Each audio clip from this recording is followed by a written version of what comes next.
that there was a serious incident that was reported in the press yesterday that strikes at the very core of what we are as a nation. It was alleged that a Singapore woman of Indian descent was assaulted by a man who used racial slurs and kicked her for not wearing a mask. This and another racial incident comes in the wake of the community spread once again of COVID-19, this time attributable to a variant coming from the Indian subcontinent. The tension appears to be fanned by posts with false or misleading narratives in the social media and circulated through WhatsApp and other platforms. I seek the clarification from the Minister for Home Affairs for his assessment of the security situation arising from these racial incidents connected with the pandemic, and what steps will the government take to nip this in the bud to address this situation?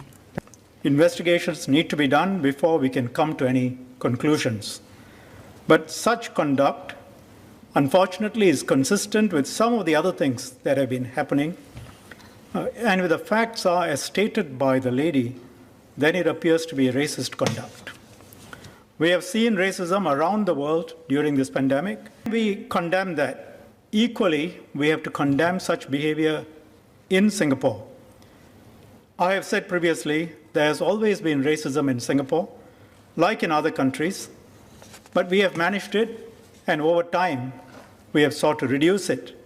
But it has been stirred up recently. Around the world, economic pressures have led to populism, and the populists have been seeking political profit by exploiting people's fears over jobs and economic insecurity, blaming foreigners, blaming immigrants for all of a country's problems. And in Singapore, we have avoided the worst of such populism, but people are concerned for their jobs, and naturally so. And among Singaporeans, legitimate concerns about foreigners taking over our jobs. And the concern is fair, and the government's duty is to protect Singaporean jobs. But these concerns have been fueled by unacceptable practices, for example, unfair employment practices that favor hiring foreigners and discriminate against our locals. It's a minority who behave like this, but it naturally makes Singaporeans unhappy. And MOM has taken steps to deal with these bad practices. But what has been happening also is parties have been deliberately stoking the fears, encouraging racism and xenophobia, and dog whistling. And that is dangerous, and dangerous for Singapore. Because first it will be expat Indians. Then it will come to Singaporean Indians. And anyway, not everyone can distinguish between foreign-born Indians and Singaporean-born Indians. The lady who was attacked has been a citizen for 25 years.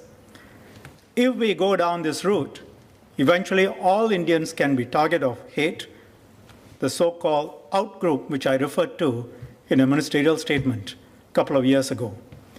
It is not the case now, far from it, but expression of overt racism is still there only amongst a minority in Singapore.